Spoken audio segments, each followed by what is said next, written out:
तो गाइस यार आज की इस वीडियो के अंदर मैं आप लोगों को दिखाने वाला हूं हमारे गैरेज का बाइक कलेक्शन। तो चलिए दिखाता हूँ आप लोग हमारे गैरेज का बाइक का।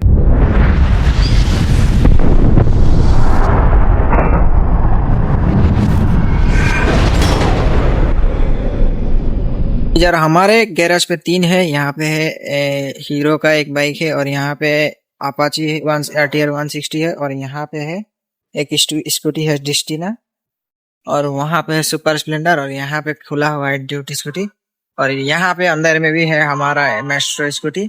और यहाँ से कुछ नजारा इस टाइप का है, तो आप लोग यहाँ से दिखाता हूँ। यहाँ पे कुछ सामान वामान है, और यहाँ से दिखाता हूँ कुछ इस टाइप। यहाँ पे एक है, यहाँ पे है, तो इतना ही है हम लोगों का यहाँ गैरेज का बाइक कलेक्शन। और का बाइक कलेक्शन आप लोगों को दिखाता हूँ। यहाँ से फिर इस टाइप में है, और नजारा कुछ इस टाइप में है। तो अगर वीडियो अच्छा लगा होगा तो वीडियो को अच्छा लगा होगा तो चैनल को सब्सक्राइब कर देना। तो आप लोगों को दिखाता हूँ कुछ इस टाइप में है।